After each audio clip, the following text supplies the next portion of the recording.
Alhamdulillahil awwalil akhir al-batinil zahir, wassalatu wassalamu ala sayyidina Muhammadinit tahiril fakhir wa ala alihi wa ashabihi dzawil ula wal mafakhir. Amma ba'd. Para ustaz, para sesepuh, Ustaz Hadik Turmuzi, Ustaz Sanwani, Ustaz Zaini, Ustaz Badroji, semua Ustaz Said, Bapak Haji Menali, dan segenap hadirin jamaah Majlis Haul, wabil khusus tuan rumah yang mengundang kita, Bapak RT Herman beserta keluarga, yakni keluarga besar Bapak Haji Amin. Alhamdulillah pada malam hari ini kita diundang untuk melaksanakan pembacaan doa dalam rangka haul dari almarhumah Ibu Hajah Suwanah binti Dahir. Mudah-mudahan apa yang tadi sudah kita bacakan dan apa yang nanti akan kita mohonkan, kita panjatkan dalam doa ini Allah berikan dan Allah sampaikan kepada almarhumah dan juga kepada almarhum. Allah jadikan tentunya kuburnya raudhah min riyadil jannah. Amin ya rabbal alamin. Bapak-bapak hadirin jamaah rahimakumullah. Al-yawma nakhtimu ala afwahihim wa tukallimuna aydihim wa tashhadu arjuluhum bima kanu yaksibun. Nanti pada hari di mana orang-orang dibangkitkan, di hari mahsyar atau hari dikumpulkannya seluruh umat manusia bahkan bangsa jin, itu semua dikunci mulutnya. Yang dibuat bisa berbicara itu adalah tangan, kemudian kaki dan seluruh anggota badan ini dibuat bisa berbicara jadi saksi. Bapak-bapak hadirin rahimakumullah, almarhumah Ibu Hajah Suwanah, almarhum Bapak Haji Amin, insyaallah ini termasuk husnul khatimah. Ayat yang tadi saya bacakan itu al-yawma nakhtimu ala afwahihim adalah ayat untuk orang-orang kafir. Ketika orang-orang kafir dibangkitkan dari dalam kubur, kemudian dimintai pertanggungjawaban, umur buat apa? Rizki yang Allah berikan buat apa? Kalau dia ngaku-ngaku, ya Allah aku taat kepada engkau, aku iman kepada nabimu, mulutnya ngomong begitu, maka tangannya bilang bohong ya Allah, kakinya bilang bohong ya Allah, mulutnya masih ngebantah saudara.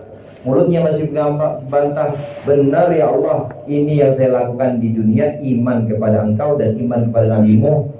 Tangannya bilang lagi, semuanya anggota badan menjadi saksi, bohong. Akhirnya al-yawma nakhtimu, akhirnya Allah kunci semua mulut orang-orang kafir sehingga yang bersaksi adalah anggota-anggota badannya. Ini adalah ayat untuk orang-orang kafir. Adapun orang-orang mukmin, orang-orang Islam, apalagi orang tua kita seperti Bapak Haji Amin, seperti Ibu Hajah Suwanah, insya Allah ini adalah orang yang nanti ketika dibangkitkan dari dalam kubur ini sudah dalam muka yang berseri-seri. Amin. Wujuhu yawma idin na'imah lisa'yiha radiyah. Pada hari itu muka-muka, wajah-wajah berseri-seri, semua sumringah, semua wajahnya ini kelihatan gembira, senang karena sudah tahu bakalan kemana nanti. Bapak-bapak hadirin rahimakumullah, apa yang dialami oleh orang Islam mulai dari dunia sampai nanti di alam barzakh ini adalah rangkaian-rangkaian, adalah runutan-runutan dari pencucian orang-orang Islam.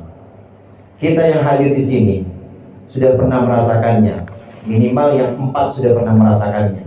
Orang yang mengucapkan istighfar astagfirullahaladzim, astagfirullahaladzim, itu Allah hapus dosanya.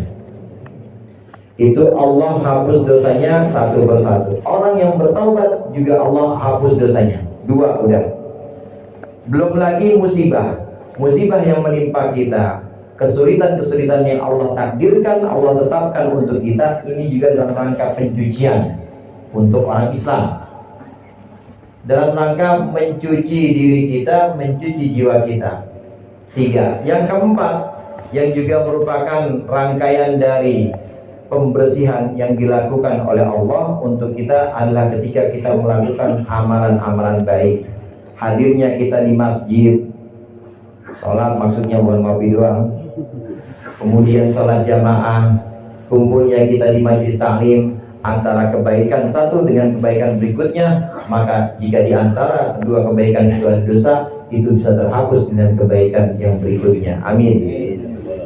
Untuk orang-orang Islam, untuk kita, semua rangkaian-rangkaian kebaikan, pembacaan istighfar, taubat, bahkan musibah, itu adalah bagian dari pencucian dosa, pencucian kesalahan-kesalahan kita. Artinya nanti, insya Allah ketika di alam barzakh udah agak entengan, rada enteng. Saya bilang rada ya, rada enteng. Kenapa rada enteng? Karena mungkin nanti di sana akan ada ujian lagi. Ujian yang pertama, ini belum pada pernah ngerasain semua kan ya? Yang pertama, Doktotul Qabri, gencetan kubur. Semua orang ini pasti kena. Gencetan kubur ini semua pasti akan dialami.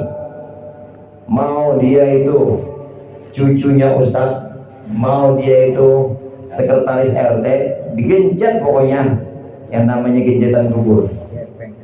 Yang tidak mengalami gencetan kubur itu hanya para nabi.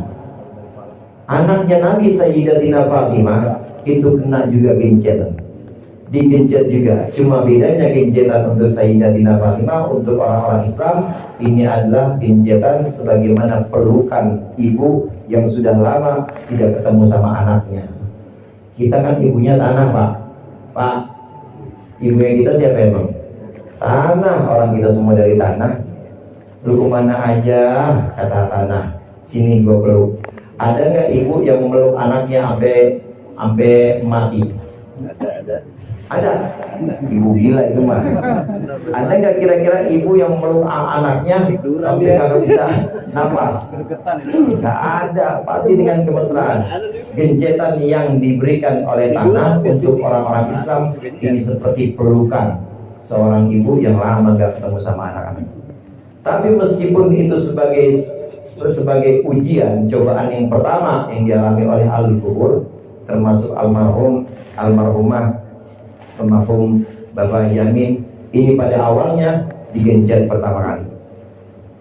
Namun itu masih merupakan rangkaian demi rangkaian. Kalau tadi ada kesulitan musibah yang dialami oleh marhum, dicuci dosanya. Kemudian sering ngaji, sering datang majelis, cuci lagi. Kemudian ada yang dilakukan berupa istighfar, membaca istighfar, dicuci lagi. Gencetan kubur, dicuci lagi. Pertanyaan mungkar nakir, ini ujian juga, dicuci lagi.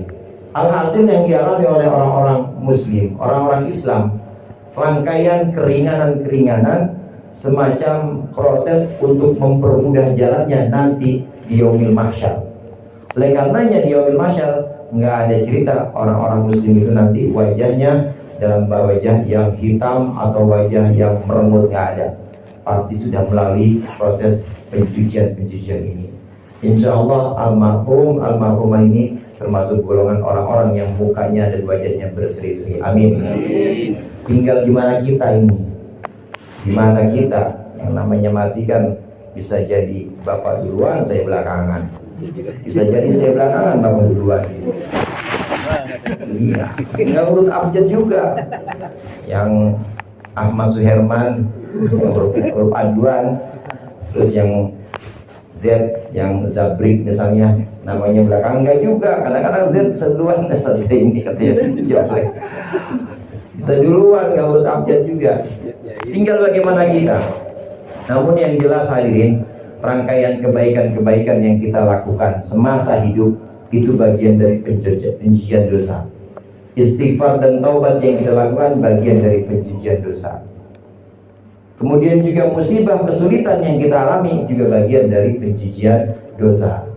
Orang yang meninggal, sebelum meninggal ini Allah berikan sakit dulu, ini juga bagian dari dicucinya dosa orang itu.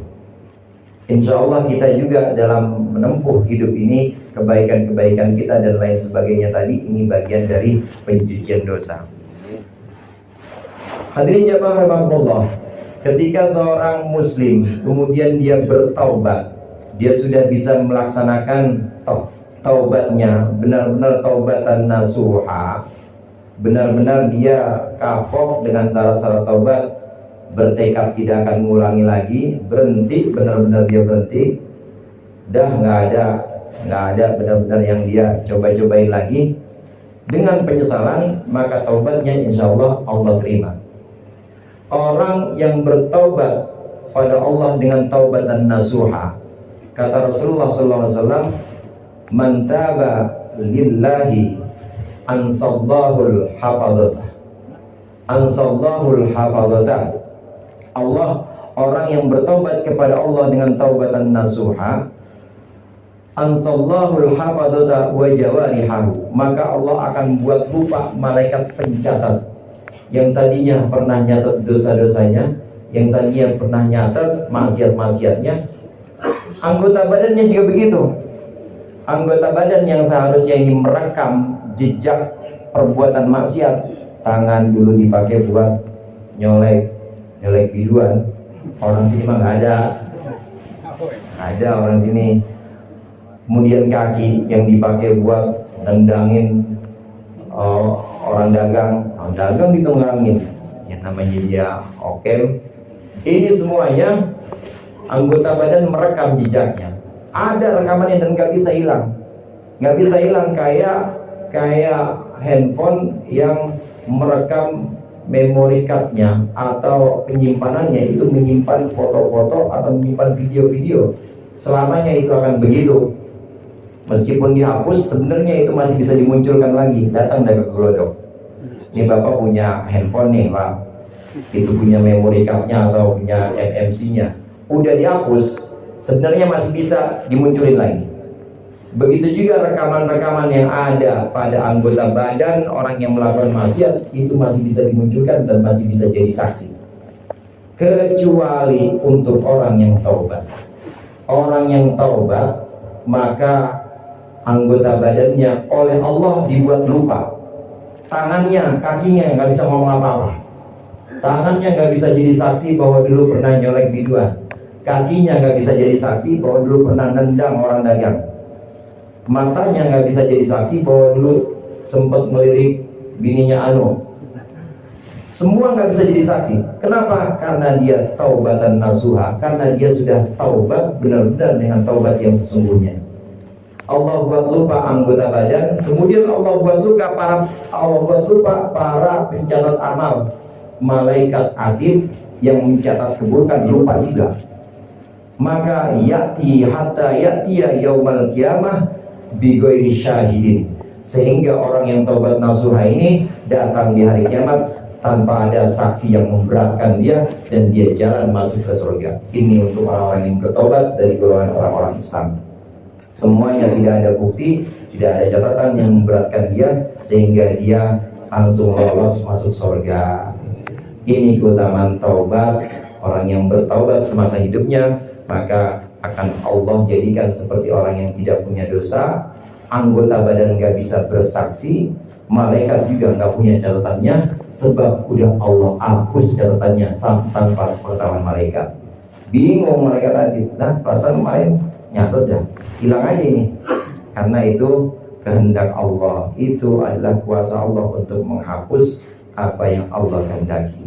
Mudah-mudahan kita bisa mengisi hari-hari kita dengan istighfar, dengan taubat, dengan amalan-amalan baik. Kita bisa bersabar dengan musibah sehingga itu bisa menjadi ladang untuk kebaikan dan juga dihapuskannya dosa-dosa kita. Itu saja dari saya, mohon maaf apabila ada kekurangan. Wallahul muwaffiq ila aqwamit thoriq. Wassalamualaikum warahmatullahi wabarakatuh.